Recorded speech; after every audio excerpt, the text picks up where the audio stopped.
guys, and welcome back to my channel. In today's video, we're going to be talking about the importance of backlinking in SEO. So whether you're a beginner in the blogging world or you're up to date on advanced SEO strategies, I'm sure you will have already heard of the need for building external links back to your site as part of your search engine optimization strategy. Okay, so let me start by getting very basic and explaining exactly what backlinking is and why it's important to SEO. Once I've done that, I'm going to dive into 6 different methods and strategies that I use in order to build external links back to my travel blog. So when it comes to ranking articles on Google, we all know that first of all, you need to do your keyword research. Once you've picked your keywords, you're obviously going to type them into your blog. You're going to put them in the title, the description, the meta description, the alt tags, and loads of other places. So once that's done and you've hit publish on your article, a lot of people think that they're done and that the SEO is finished and that they don't have anything else to do. But in reality, you're actually just getting started.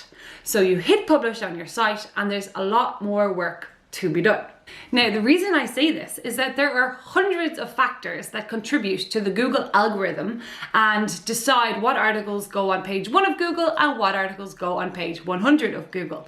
Now, most of the world's top marketers agree that pretty much the top factor deciding whether your article will rank on page 1 of Google or not is external links. So backlinks are absolutely one of the most important things when it comes to getting traffic to your site and SEO optimizing your content. And that is why it is so important to start thinking about your backlinking strategies right now.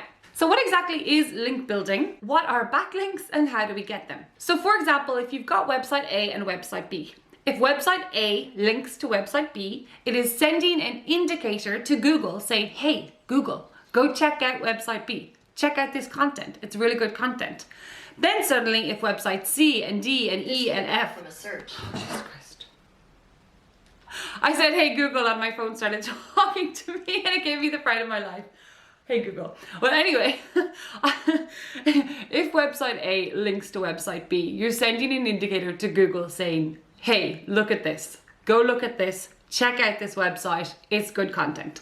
So then suddenly if website C and D and E and F and 10 or 50 or 100 other websites all start linking back to website B as well because it's full of really good content, they're also sending indicators to Google, telling Google to go check out this website and telling Google that it's very good content. So the more people that link to this website, website B, the more likely the content on website B is going to start ranking on Google. Now, number of links is one thing, but the other 2 things that you need to remember are the quality of the links and how relevant they are.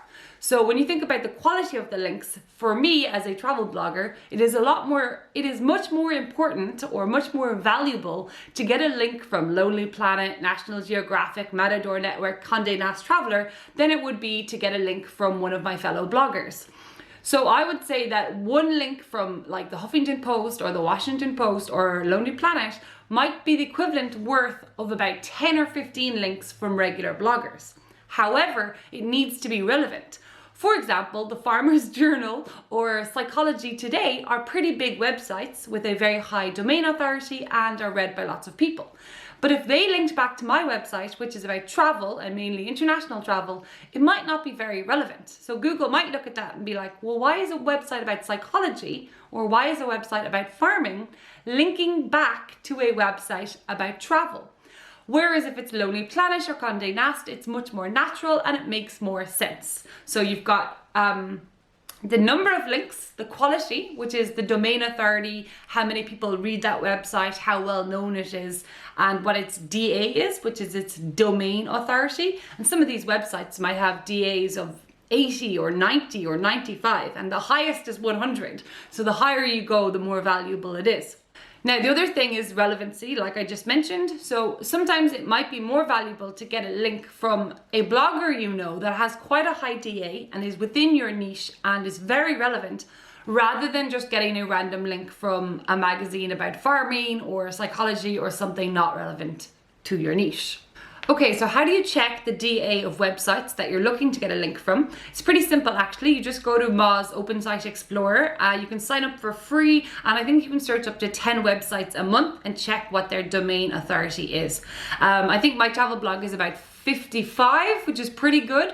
100 is the highest, 0 is the lowest. And if I was going to be doing guest posts or link building, I probably wouldn't want a link from anyone with less than a DA of 30. Because if I'm going to put effort into getting the links back, you're probably going to want links from people that have like DA 30, 40, 50 and above. And if you work really hard and write like really amazing articles for maybe Forbes or Lonely Planet or Matador Network, then you might be able to get a link back from one of those super high authoritative sites, and it's going to be really good for your blog. Okay, so let's dive right into the 6 different methods you can use to start building backlinks to your website. Doesn't matter what niche you're in, but I am probably going to focus on travel a little bit because that is the niche of my main website and the niche of a lot of people that are watching this YouTube channel. However, these ideas and these strategies are relevant no matter what your niche is, and you can use them no matter what topic you're writing about. Number 1 would be looking for guest posts. So this is you looking for websites that you can guest post on. Because if you write a guest post on someone else's website, at the end of that guest post, there's going to be an author bio and they're going to link back to your website. Obviously, ensure that this is the case before you offer a guest post to anyone. It's really not worth it if they're not going to link back to your website. Loads of different bloggers are always looking for guest posts because for them, it's free content on their website. So if someone comes to me and says, hey, Janet, can I write a guest post for you? It's going to be really good. It's going to be like 20 things to do in South America. And I'm actually looking for South America content, then of course I'm going to say, yeah, sure, you can do a guest post. I want 10 photographs, it needs to be 2,000 words, and in return, as payment, I will link back to your blog twice, once to your homepage and once to one single post page. So they're going to get 2 link backs from me, from my DA55 travel blog, and they're going to give me this amazing article, this free content. Now, to find bloggers, you can either just go to their websites of the big bloggers you already admire and read and know their style and email them, or you can go to different Facebook groups. So no matter what niche you're in, you can search within Facebook the niche that you're in and then guest post. So travel guest posts or health guest posts, fitness guest posts, food guest posts. And you will find so many different groups on Facebook. I'll try to put a few of them here so you can check it out. And you can see that there are just so many different types of groups you can join, like ultimate guest post group for bloggers, ultimate guest post group for travel bloggers, for food bloggers. It really doesn't matter. So once you're inside that group and you get accepted, you can write a post. You're gonna say, hey, I would like to guest post for people. These are the topics I can write about. Who would like a guest post? And you'll probably get quite a few emails because everyone loves free content. The second way, and probably the easiest way to get backlinks, is through doing collaborations with other bloggers or other writers. So a lot of people are writing these super long list posts such as, 50 unique things to do in Florida or 20 of the most beautiful hotels around the world, and they're looking for other bloggers to contribute their ideas, their writing, and their photographs. So they'll put a call out in these Facebook groups. Same thing again, you can search for collaborations groups on Facebook, or just join a variety of different blogger groups like food blogger groups, entrepreneur, lady boss blogger groups, whatever your niche is, and then you can see who's looking for see who's doing collaborations. And normally how it works is they're going to look for 10 or 20 different people to contribute to their post. You will email them 100 to 150 words and normally a photograph and whatever post you want them to link back to. They will link back to your blog post as long as it's not a competing keyword on their own blog. Otherwise, they might just link to your homepage. But they will link to you, and it's a great way to build links at the start, especially when you're just beginning. Okay, method number 3 are link roundup posts. This again is one of the easiest ways to get backlinks for SEO, and it's pretty simple to do. You just go to Google and you search link roundup posts or roundup posts and then the topic of your niche. So roundup posts travel, roundup posts fitness. You can also do a variation such as best of. So best of travel posts 2020 or best of travel posts 2019. And you're going to find various websites and blogs that might do daily, weekly, monthly or yearly roundup posts of the best of a certain topic. Now they're normally looking for very high quality posts. So if you have some really amazing content, you can email these bloggers or these websites and make your contribution. So essentially all you need to do is email them a really nice email and send them the link and say, hey, I'd love if you would consider including my link in your next roundup post. It's really easy to do, and again, a super easy way to get backlinks to your blog. Method number 4 is the method they like to call broken link building strategy. Now, I'm not a huge fan of this strategy. I'm going to put that right out there. And a lot of bloggers I know are not a big fan of this strategy. Not on the seeking end, but more on the receiving end, because bloggers do receive a lot of emails from companies, especially SEO companies, that are trying to build links for clients and are using the broken link building strategy. So essentially how that works is I might have a broken link on my website and they're going to use a Chrome plugin called Checklinks, and they will scan my website because it's quite a high DA authoritative website, and they will see, oh, this girl has a few broken links. We're going to email her and say, hi Janet, hope you're having a great day. Just wanted to let you know there's a few broken links on your website, such as you link to this guide of best pubs in Ireland and that blog post doesn't exist anymore. Now they are helping me because they're telling me, oh, there's a broken link and Google doesn't like broken links. So they are helping me, but they're saying, oh, well, we have a blog post about best pubs in Ireland. Maybe you want to link to that instead. So they're just looking for a free link. And if it's another blogger, it doesn't annoy me too much, but if it's a business, like a corporate business, and straight up they're just looking for me to link to them, I do get a bit annoyed. And that is why I don't really like that strategy, and I've never done it myself, but it is something that you could do if you're feeling brave and confident and don't mind potentially annoying quite a few bloggers that you contact. But it is proven to work very well. I've seen Brian Dean and Neil Patel and other people using this strategy very successfully. They're very non-salesy in the way they email people, very kind and caring and kind of helping them out. And yeah, some people will definitely replace their broken link with a link to your website. So it is a strategy that works. It's just not something that I particularly plan to use. Method number 5 is building links from YouTube and podcasts. So there are 3 ways to build links within your YouTube video, in case you didn't know that. So the first way is within your YouTube description. So when you're making your description for your video, you're going to include a link to your blog post.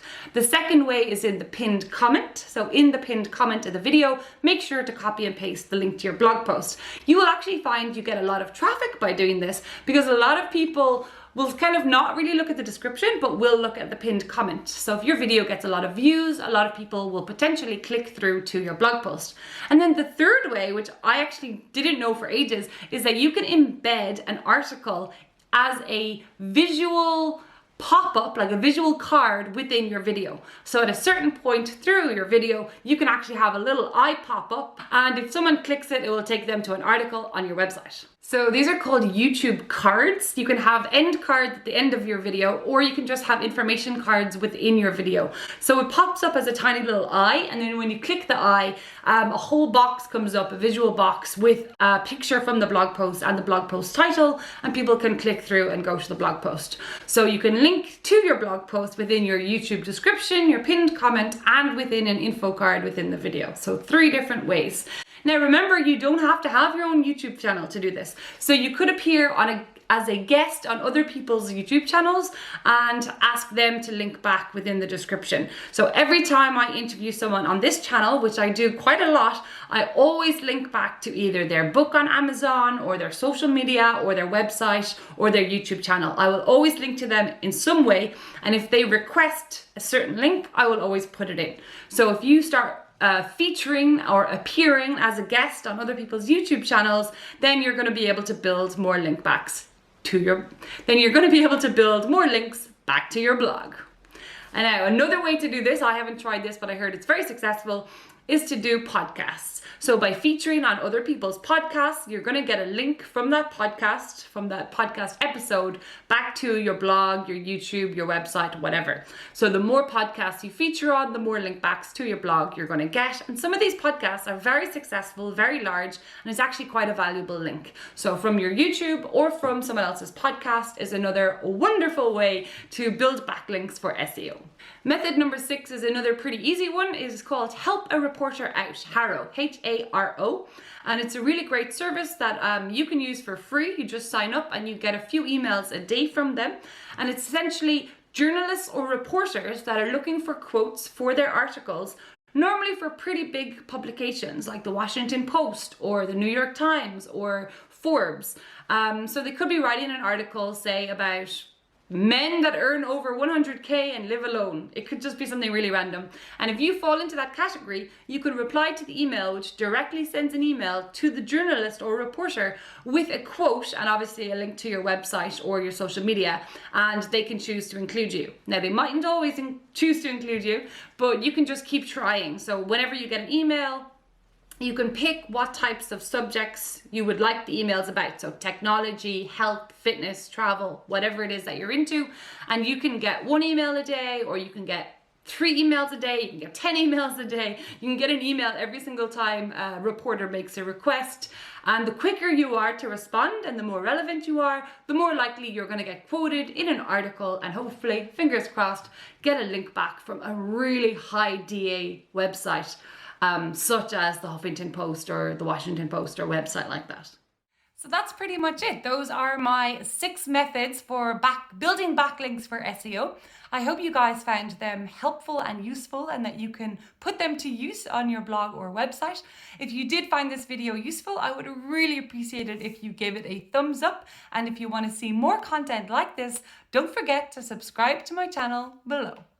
Thanks for watching, and let's grow our social media together.